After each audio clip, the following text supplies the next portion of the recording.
Bismillahirrahmanirrahim.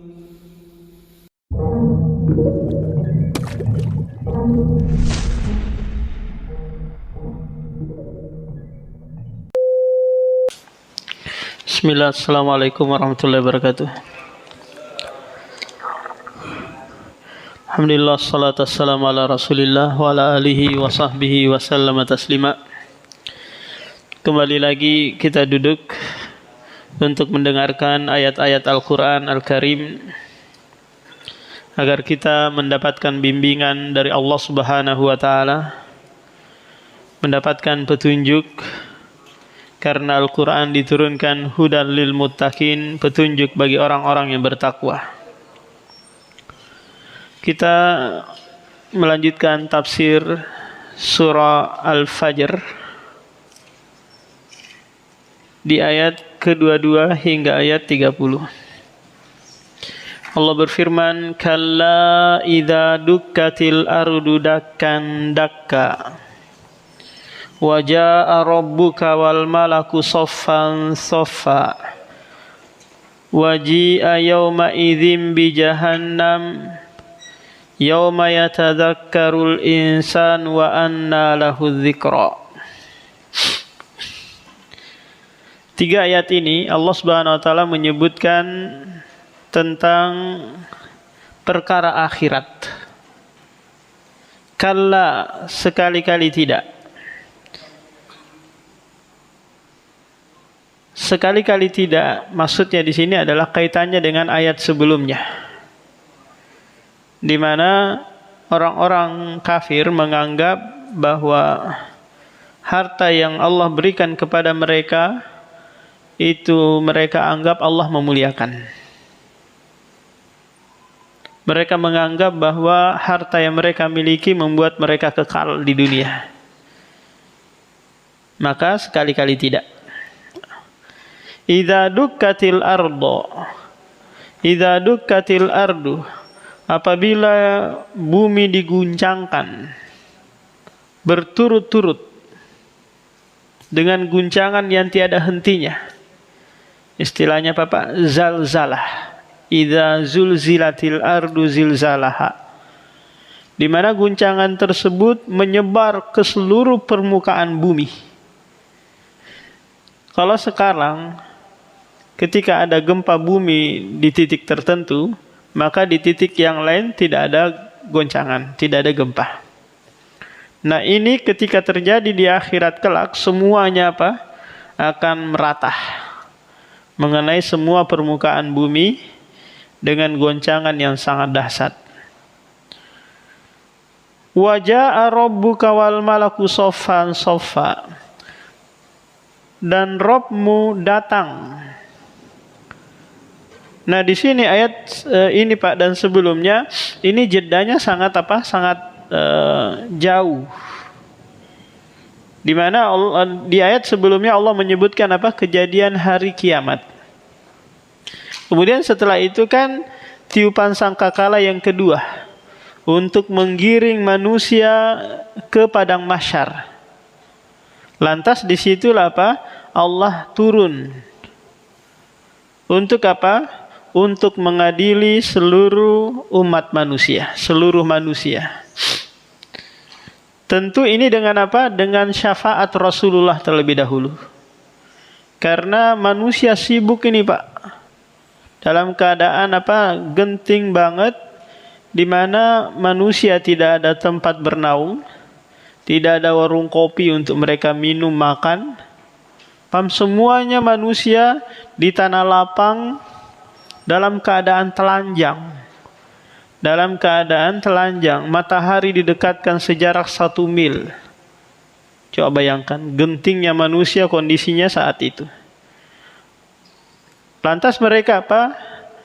Berharap siapa nih yang bisa minta kepada Allah agar disegerakan urusan ini.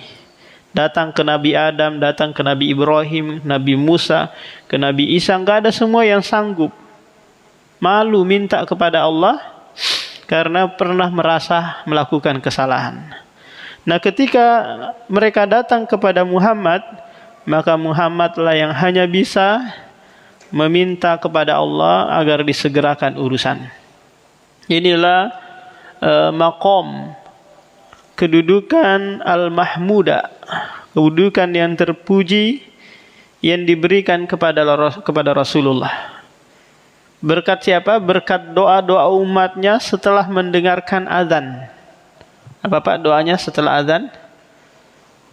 Allahumma rabba hadhihi ati Muhammadanil wasilah wal fadilah wa ba'ashu maqaman mahmudanil ladzi wa'atta.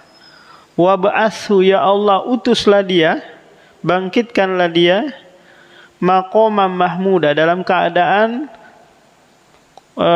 terpuji, alladzi wa'atta, yang engkau janjikan.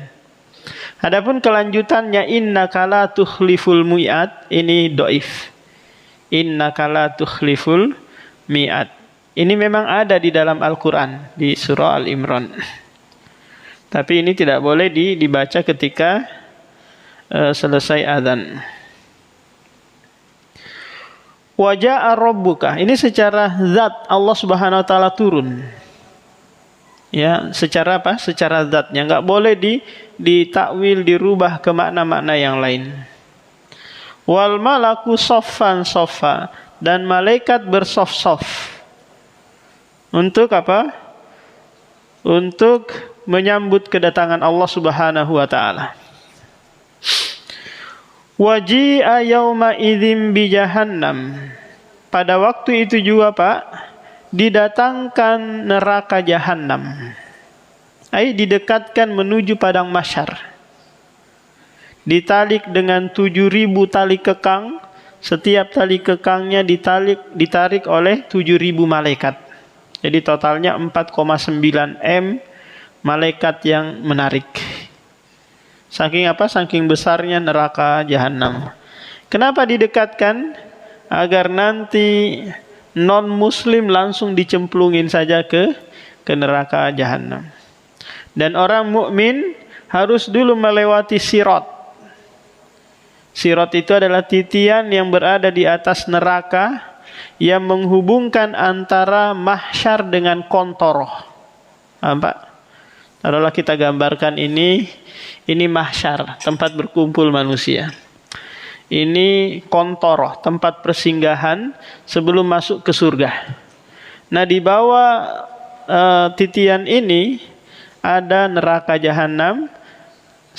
Di atasnya pula ada kalalib, seperti besi yang ada kayak mata pancing gitu Pak, yang siap mengkail-kail apa? Orang yang melewati sirat ini. Dan orang yang melewat ini nanti sesuai dengan apa? Sesuai dengan keadaan dia di dunia menempuh siratal mustaqim. Kalau dia menempuh siratal mustaqim di dunia, malas-malasan, maka lambat juga dia jalannya di sirat ini, di akhirat.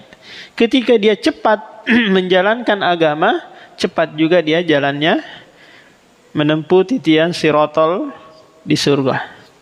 Di atas neraka jahanam. Yauma idzi yatadzakkarul insanu. Pada hari itu manusia teringat. Akan tetapi ingatannya itu tidak lagi bermanfaat. Tidak lagi mendatangkan manfaat bagi apa yang dia ingat.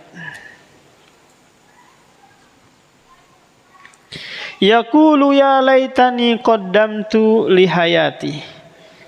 Mereka berkata, berangan-angan atau tamanni. Tamanni ini sesuatu yang tidak mungkin bisa terwujud. Namanya apa? Tamanni. Kalau roja itu masih bisa. Contoh bapak sekarang umurnya taruhlah 40 tahun.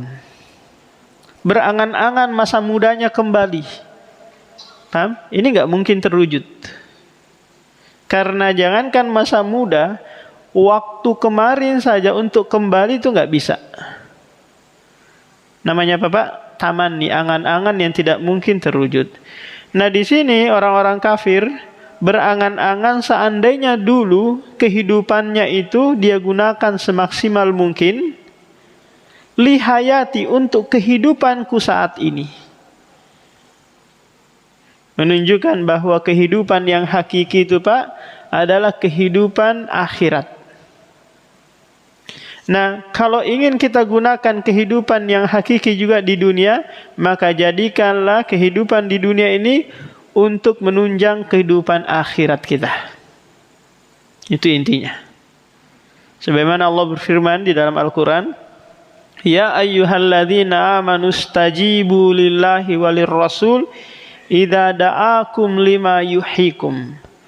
Wahai orang-orang yang beriman, penuhilah seruan Allah dan Rasul-Nya apabila keduanya mengajak kalian untuk kehidupan yang hakiki.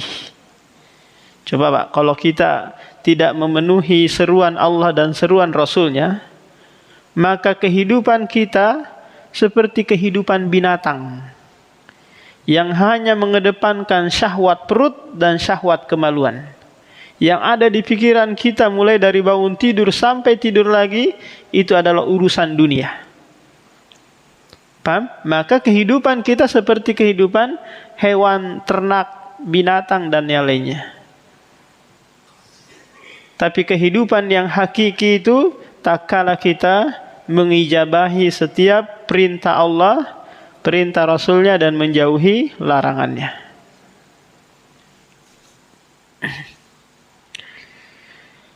Fayawma idzil la yu'adzibu adzabahu ahad.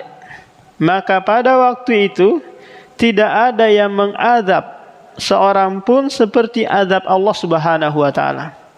Kalau di dunia ini Pak, sekejam apapun azab di penjara gitu, disiksa di dalam penjara, paling mungkin kuku dicabut atau di strum telinga atau apalah gitu siksaannya. Kemudian nanti stop kan ya, atau rambutnya macam-macam atau dicabik-cabik ininya. Tak ada satupun siksaan di dalam penjara itu dibakar hidup-hidup, itu nggak ada kan Pak ya? Paham? Sekejam apapun orang, maka disiksa tidak akan disiksa seperti siksaan akhirat. Yang dimana kalau penghuninya dibakar, itu bakarnya sampai menusuk ke dalam hati. Tidak membakar bagian luar saja Pak, tapi langsung masuk ke dalam hati. Dan siksaannya tidak ada tidak ada kurangnya, tidak ada istirahatnya. Setiap hari ditambah siksaannya. Wala yusiku wasaqahu ahad. Tidak ada yang mengikat seperti ikatannya. Sebagaimana disebutkan dalam surah Al-Humazah Pak, Wailul likulli humazatil lumaza alladzi jama'a malahu wa 'addadah yahsabu anna malahu akhladah kalla la yumbadanna fil hutamah wa ma adraka mal hutamah narullahil muqadah allati tattali'u 'alal af'idah, yang membakar sampai ke dalam hati. Terus apa kelanjutannya? Allati tattali'u 'alai af'idah. Terus naru muqsadah fi amadim mumaddadah, terus diikat di tiang itu, alaihim muqsadah, kemudian ditutup lagi rapat-rapat. Bayangkan itu Pak, kalau Bapak mempresto ikan bandeng gitu, tahu kan, ditutup rapat-rapat agar agar uapnya ini membuat lunak tulang-tulang keras ikan bandeng itu. Ini pakai air Pak. Neraka jahanam pakai api, yang bahan bakarnya dari dari batu dan manusia. Sehingga tidak ada jalan untuk keluar. Setelah itu, setelah Allah Subhanahu wa taala menyebutkan tadi siksaan-siksaan yang ada di dalam neraka jahanam, Allah Subhanahu wa taala di ayat ke-27 hingga ayat 30 Pak ingin menghibur kita. Tidak hanya sekedar menakut-nakuti saja. Tapi ingin menghibur kita agar kita itu termotivasi, semangat lagi. Kalau orang itu Pak ditakut-takutin saja terus, maka orang ini akan lemaskan ya. Nggak ada lagi semangat hidup. Tapi kalau diberikan penyemangat, dia akan semangat lagi dalam kehidupannya. Inilah metode Allah Subhanahu wa taala. Tatkala menyampaikan sebuah pesan, itu tidak hanya dari sisi khauf saja, tapi ada rojanya. Ya ayyatuhan nafsul mutmainnah. Ayat 27 ini Pak merupakan ucapan malaikat tatkala ingin mencabut ruhnya orang-orang yang beriman. Tatkala ingin mencabut ruhnya orang-orang yang beriman dengan lemah lembut tapi tetap sakit. Karena Innal maut lasakarat. Sesungguhnya kematian itu sangat sangat menyakitkan. Tapi diseru dengan ya ayyatuhan nafsul mutmainnah. Ditarik pelan-pelan, kemudian pandangan mata si pemilik ruh ini akan mengikuti arah ruhnya ditarik. Arah ruhnya ditarik, akhirnya dia terbelalak matanya. Maka kalau ada orang meninggal, setelah itu ditutup matanya. Nah di sini saja kondisi di mana ruh itu bisa dilihat. Paham? Adapun di dunia tidak bisa dilihat ruh tersebut. Karena dia adalah perkara gaib. Tapi dia adalah makhluk Allah Subhanahu wa taala yang abadi. Coba lihat Pak. Ini makhluk Allah yang abadi. Tidak mengalami yang namanya fana, kebinasaan. Ruh, surga, neraka ini adalah makhluk Allah yang tidak mengalami fana. Ini pengecualian dari firman Allah Subhanahu wa taala, kullu man 'alaiha fan. Setiap yang ada di dunia ini mengalami kebinasaan. Tapi 3 hal ini pengecualiannya. Ya ayyatuhan nafsul mutmainnah. Coba kita perhatikan dulu Pak ya ayat ini. Ayat 27 itu kaitan eratnya nanti dengan ayat 30. Ayat Ayat 30. Di mana seseorang yang mau masuk surga haruslah memiliki jiwa yang tenang selama dia di dunia. Haruslah memiliki jiwa yang tenang selama di dunia. Karena ternyata Pak, jiwa yang tenang itu adalah kebahagiaan yang hakiki. Paham? Jiwa yang tenang itu.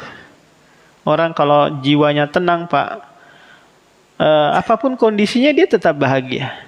Mau dia ada uang atau nggak ada uang, mau ada istri atau nggak ada istri, mau macet ke Balikpapan, mau ngapain, dia tetap tenang saja. Apapun kondisinya tenang. Karena Allah itu menjadikan kebahagiaan tempatnya di dalam Pak, bukan di luaran. Kalau sekiranya kebahagiaan itu Allah ikat dengan sesuatu yang ada di luaran, contoh, kita bahagia tak kala nongkrong-nongkrong di warung kopi mungkin. Di saat kita ada masalah, kita ngajakin teman untuk nongkrong-nongkrong, ngobrol gitu, tapi mereka nggak mau, sedih lagi kita.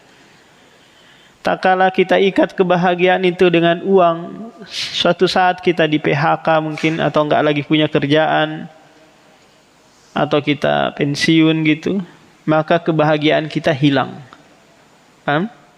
Tak kala kita ikat kebahagiaan itu kalau ada istri, suatu saat istri akan meninggalkan kita, selesai kebahagiaannya juga hilang. Tapi alhamdulillah Allah menjadikan kebahagiaan itu di dalam hati. Ini bisa dirasakan oleh si miskin, si kaya, yang punya pekerjaan ataukah pengangguran. Apa itu? nafsul mutmainnah, bukan nafsul lawamah, bukan nafsu ammaratum bisu, tapi apa? Nafsul mutmainnah. Nah, timbul pertanyaan sekarang, bagaimana caranya menjadikan jiwa kita ini tenang? Apa kiat-kiatnya agar kita apa? Jiwanya senantiasa tenang. Maka sebab yang pertama, Pak, ingin jiwa kita menjadi tenang, yaitu melaksanakan ibadah. Sekecil apapun ibadah, itu akan membuat jiwa kita tenang. Salat kita, puasa kita, itu semuanya apa? Membuat kita apa? Tenang. Karena ini adalah hadiah dari Allah Subhanahu wa taala bagi mereka yang melakukan amalan soleh. Allah berfirman di dalam surah An-Nahl ayat 97, "Man amila sholihan min dzakarin aw unsa wa huwa mu'minun falanuhyiyannahu hayatan thayyibah." Barang siapa yang melakukan amalan soleh dari kalangan laki-laki atau perempuan sementara mereka beriman, maka kami akan berikan kehidupan yang baik, ketenangan jiwa di dunia. Ini yang pertama. Yang kedua adalah zikrullah, mengingat Allah Subhanahu wa taala. Membuat apa? Membuat hati kita tenang. Alladzina amanu wa tatma'innu qulubuhum bidzikrillah. Ala bidzikrillahi tatma'innul qulub. Ketahuilah bahwa dengan zikir itu apa? Akan menenteramkan jiwa kita. Paham, Pak? Nah, kalau mungkin Bapak qadarullah nih masuk rumah sakit karena sakit yang harus rawat inap, harus bermalam, kan gelisah tuh, Pak. Detak jantung nggak terkontrol kan ya, tensi kita turun naik. Bagaimana cara bisa menetralkan ini? Zikir kepada Allah Subhanahu wa taala. Gak usah pikirin macam-macam, nanti anak saya makan apa, istri saya macam-macam.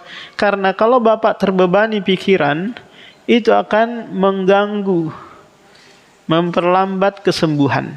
Karena di dalam tubuh kita ini ada organ-organ yang membantu mempercepat kesembuhan. Dengan apa? Dengan ketenangan jiwa tadi. Jadi apa? Zikir saja. Tenangkan pikiran, zikir. Nggak usah pikir macam-macam. Kalau apa?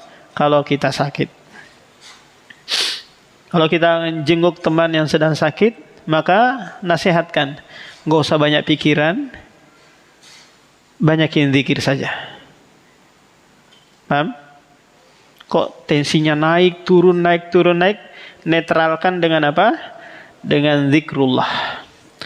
Dan zikir yang terbaik, Pak, secara garis besar adalah Al-Quran. Secara satuan-satuan adalah la ilaha illallah. Tapi la ilaha illallah ini meskipun datang hadis yang menyebutkan afdalul dzikri la ilaha illallah, tapi ada tempatnya, enggak sembarangan. Karena ada hadis yang datang, aksiru, perbanyaklah zikir la ilaha illallah. Ini hadisnya dhaif. Hadisnya apa? Lemah. Sehingga diatur penempatannya. Setelah sholat itu 25 kali. Setelah apa? Sholat wajib kita apa? Zikir la ilaha illallah, la ilallah. Enggak seenaknya kita, la ilaha illallah. Sampai apa? Sampai geleng-geleng kepala kayak orang mabuk gitu. Atau ada majelis zikir yang dia ngajakin jamaahnya matikan semua lampu, ayo zikir berjamaah, sambil terakhir dia mengucapkan hu hu hu hu hu. Dari la ilaha illallah jadi apa, Pak? Jadi hu hu. Ini adalah muncul karena keyakinan yang batil, bahwa seseorang kalau sudah mengucapkan hu, ini apa? Jiwanya seakan apa? Rindu untuk kembali kepada Allah Subhanahu wa taala. Ini yang kedua. Yang ketiga adalah julus fi majlis zikir. Duduk di majlis zikir. Duduk sejenak di tempat-tempat belajar seperti ini, Pak. Ini malah mendatangkan ketenangan. Paham? Karena Rasulullah pernah menyebutkan, majtama'a qaumun fi baitin min buyutillah. Tidaklah suatu kaum berkumpul di rumah dari rumah-rumah Allah. Mereka membaca Al-Quran, kemudian mempelajarinya, kecuali akan turun ketenangan. Meskipun di luar sana kita banyak utang, banyak masalah, banyak problem kehidupan, tapi duduk sejenak di majelis ilmu seperti ini mendatangkan apa Pak? Ketenangan. Meskipun apa? Kita nggak dapat ilmu. Meskipun apa Pak? Nggak dapat ilmu. Kadang kita apa? Dengar hanya sekedar apa? Nguping saja. Kadang masuk kanan, keluar kanan lagi. Atau istilahnya Pak, mantul. Ada masuk kanan, keluar kiri, ada nyantol sedikit, tapi beranjak, angkat pantat, keluar, hilang lagi dia. Ya, entah kemana tadi. Tapi ingatlah, minimal ketenangan, minimal kita dekat, duduk bersama orang-orang yang baik. Paham? Minimal apa? Kita luangkan waktu kita untuk kebaikan. Kemudian yang ketiga adalah, yang keempat adalah asyukru was-sabru. Bersyukur dan bersabar. Bersyukur ketika ada kenikmatan, bersabar ketika ada musibah. Ini yang membuat jiwa kita tenang, Pak. Yang sedikit disyukuri, paham? Yang banyak juga disyukuri. Ini yang membuat kita apa? Tenang. Kalau kita enggak bersyukur dengan yang banyak, apalagi yang sedikit, ini yang membuat kita gelisah.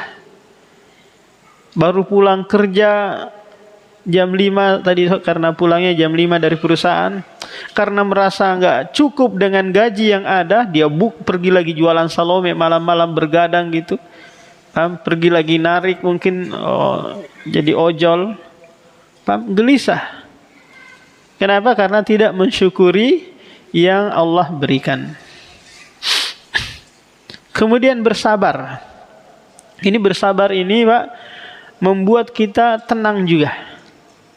Apalagi masalah atau musibah itu datang dari manusia. Wah, ini luar biasa nih Pak. Musibah tersebut datang dari manusia.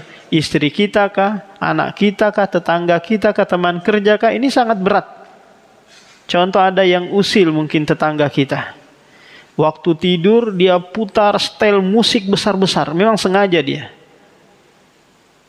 Kalau kita nggak bersabar Pak, selesai. Kita bisa bawa parang, nyebrang, bunuh tetangga dan yang lainnya. Paham? Atau kita asik-asik naik motor ini, tiba-tiba ada orang sengaja nabrakin kita dari belakang. Maka apa yang kita bisa ucapkan? Matamu taruh di mana? Paham? Ini jalan lebar-lebar kayak gini, kok kamu bisa nabrak saya? Menunjukkan apa? Dia tidak bersabar. Tapi kalau dia bersabar, dia diam, dia tahan. Mulut tahan tangannya dan yang lain, dia nggak ngapa-ngapain. Di atas itu adalah syukur. Dia bersyukur. Dengan cara apa dia ucapkan? Pak, alhamdulillah Bapak sudah menabrak saya. Ada yang sakit nggak kira-kira Pak? Ada yang perlu saya bawa ke rumah sakit? Ini apa? Bentuk rasa syukur dia kepada orang yang menabraknya ini. Kenapa kira-kira Pak? Karena tidaklah dia ditabrak, mendapatkan musibah yang itu akan membuahkan kecintaan Allah baginya, menghapus dosa-dosanya, mengangkat derajatnya, kecuali karena perbuatan orang ini kan? Allah mencintainya. Innallaha idza ahabba qauman ibtalahum. Sungguhnya Allah jika mencintai suatu kaum, dia mengujinya. Karena dia tahu nih keutamaan banyak seperti ini, dia apa? Dia berterima kasih. Syukron Pak, jazakallah khair sudah menabrak saya.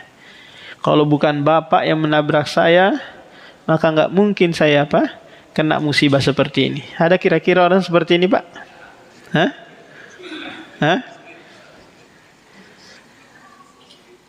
Kalau ada orang seperti ini, Masya Allah ya. Orang yang tadinya mau marah nggak jadi marah kan? Kenapa? Orangnya sudah seperti ini, legowo, bahkan apa? Ingin mengobati luka-luka kita, padahal kita yang salah. Kita Kita yang salah. Ini tingkatan yang tertinggi Pak, di atas apa? Di atas sabar, yaitu apa? Syukur. Bersyukur terhadap setiap musibah yang menimpanya. Kita itu Pak, jiwa kita itu kepengennya balas. Paham? Contoh, kita dikatain orang anjing. Dasar anjing kamu. Kita itu kepengen membalas kan ya? Paham? Nah, aturan Allah Subhanahu wa taala kalau dizalimi oleh orang lain disebutkan dalam surah Asy-Syura ayat 40, wa jazaa'u sayyi'ati sayyi'atu mislih. Balasan keburukan itu adalah keburukan yang sama. Kalau dikatain anjing ya balas juga, iya kamu juga seperti itu. Kan selesai. Paham? Tapi kalau dibalas dengan lebih, ini kezaliman. Anjing, babi, monyet ditambah berlebihan. Paham? Maka ini istitolah, memanjang-manjangkan sesuatu yang seharusnya dicukupkan. Dan ini terjadi pada Aisyah radhiyallahu anha, Pak. Ketika ada orang Yahudi datang kepada Rasulullah mengucapkan assalamu alaikum, assalamu alaikah. Apa artinya assalamu alaikah? Kebinasaan atasmu wahai Rasulullah.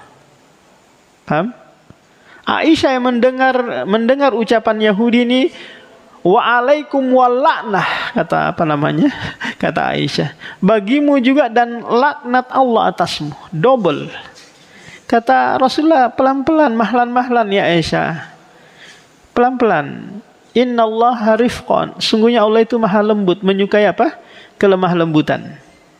Kata Aisyah, wahai Rasulullah, tidakkah engkau mendengar apa yang dia ucapkan tadi? Iya, saya dengar. Dan saya sudah membalas dengan apa? Wa alaikum. Sudah cukup. Jangan apa? Dipanjang-panjangkan. Jadi kalau mau dibalas, balas dengan hal yang sama. Paham? Wa man afa wa aslaha. Ini. Tapi siapa yang memaafkan dan memperbaiki, itu lebih baik kata Allah Subhanahu wa taala. Paham? Innallaha la yuhibbudz zalimin. Sungguhnya Allah tidak menyukai orang yang zalim. Paham? Ada dua kemungkinan yang Allah inginkan, balas dengan hal yang sama atau melakukan yang lebih baik. Tak kala kita dikatain anjing, mungkin kita katain yang lebih baik. Semoga engkau menjadi seperti kambing yang berkah. Ya kan? Atau seperti sapi yang laku dijual. Kan kita membalas dengan apa? Yang lebih baik daripada ucapan dia. Kalau orang Arab itu Pak, semarah apapun sama anaknya, sama saudaranya, sama ininya, dia mengucapkan doa. Tak kala anaknya rewel, anaknya nakal gitu, dia ucapkan hayyakallah, Allahu yahdik, semoga Allah menghidupkanmu, Allah memberikan petunjuk kepadamu. Itu dia doakan. Ini menunjukkan apa? Dia balas dengan hal yang lebih baik. Jadi ini musibah yang paling berat Pak. Sulit kita untuk bersabar dalam hal ini. Kenapa? Karena datang dari apa? Orang-orang yang dia ada pilihan melakukan atau tidak. Kemudian sebab yang keenam adalah sebab yang kelima adalah ijtinabul maksiyah, menjauhi kemaksiatan. Karena kemaksiatan itu Pak membuat jiwa gelisah. Membuat apa? Jiwa gelisah. Sedikit apapun kemaksiatan yang kita lakukan, itu akan membuat jiwa kita tidak tenang. Contoh gini Pak, kita ternyata qadarullah sudah nikah 2 kali. Cuma nggak diketahui oleh istri pertama. Ketika kita pulang lambat gitu ke istri kedua dulu, sehingga ditanya sama istri, bang dari mana? Qadarullah lembur, hari ini lembur. Besok dia nggak lembur lagi. Tiba-tiba tanya istrinya, nanya lagi, kok lemburnya selang-seling bang ya? Kayak puasa Daud. Dia nggak tenang. Maka dia jujur saja, saya sudah nikah lagi, mau piring terbang, mau apa terserah lah. Saya sudah apa? Saya sudah nikah lagi, nikah sirri. Karena nggak mungkin kamu tanda tanganin, karena butuh persetujuan istri pertama kan, untuk poligami. Ya sudah, as-sidqu tuma'ninnah, kejujuran itu mendatangkan ketenangan. Sementara al-kadzibu raibah, membuat apa? Kegelisahan dalam jiwa. Jadi ada seorang penyair yang memperumpamakan, tak kala seseorang itu berbuat dosa, Pak, itu seperti dia tidur sementara di dalam selimutnya ada ular kobra. Jangankan ular kobra, Pak, curut saja ada di dalam kamar, cek gitu. Kira-kira kita tenang nggak, Pak, tidurnya, istirahatnya? Curut ada di dalam ruangan sempit, apalagi di dalam selimut, selesai kita. Curut ini, apalagi ular kobra yang siap apa? Mematuk kita. Begitulah kondisi orang-orang yang melakukan kemaksiatan. Dia hatinya apa? Jiwanya tidak pernah tenang, gelisah. Ini kalau apa, Pak? Kalau orang ini hatinya masih bersih. Tapi kalau hatinya penuh dengan noda kemaksiatan, tidak lagi itu dirasakan. Tidak ada lagi getaran di dalam jiwanya, sudah biasa. Tidak ada lagi rasa apa? Rasa getaran. Dulu masa muda gitu, ketika ada pemuda yang jatuh cinta kepada akhwat, apa kira-kira, Pak, yang ini berdenyut-denyut jantungnya, bergetar-getar jiwanya ketika melihat akhwat tersebut? Ini bukan jatuh cinta, ini jatuh dosa. Paham? Ini jatuh dosa, karena dosa itu kata Rasulullah, al-ismu ma haka fi nafsik. Dosa itu apa yang membuat getaran di dalam jiwamu. Wa karihta ayattali'a ilaihin nas, dan engkau tidak suka dilihat oleh orang lain. Kemudian yang keenam adalah tawakal. Tawakal kepada Allah ini membuat kita tenang, Pak. Urusan pekerjaan, urusan anak, urusan apa saja serahkan kepada Allah. Namanya apa? Tawakal. Karena kalau kita serahkan kepada diri kita, inilah yang membuat kita susah sendiri. Makanya Rasulullah itu sering sekali berdoa dengan apa? Wala takilni ila nafsi tarfata ain. Janganlah engkau bebankan kepada diriku sendiri, ya Allah, dalam urusanku ini, meskipun sekejap apa? Sekejap mata. Jadi apa? Tawakal membuat kita apa, Pak? Tenang. Kenapa demikian? Karena kita menyerahkan kepada zat yang pas. Dia maha mampu, maha mengetahui, maha kaya, segala-galanya dia miliki.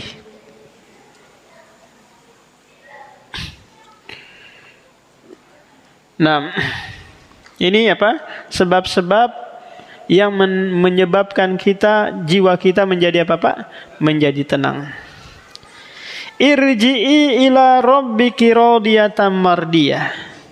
Ayat kedua ini adalah natijah atau hasil dari jiwa yang tenang, akan kembali kepada Robnya.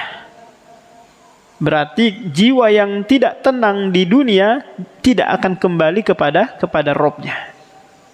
Kenapa? Karena kehidupannya di dunia Allah tidak ridhoi.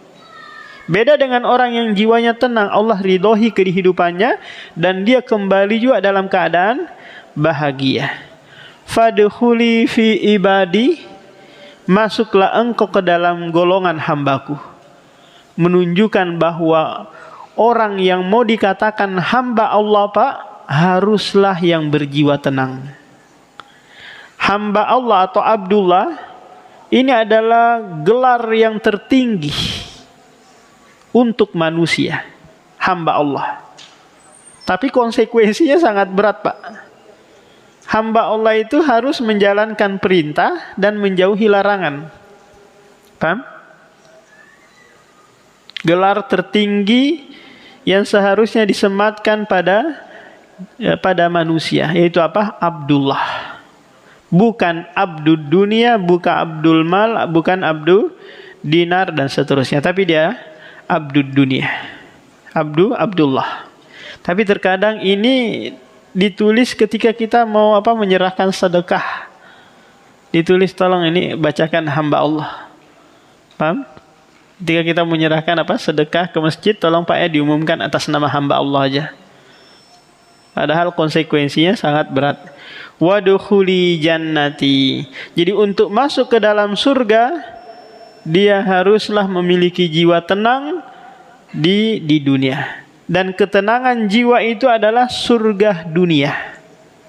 Jadi surga dunia itu berakibat kepada surga akhirat kelak. Nah, demikian. Ada yang bertanyakan, Pak?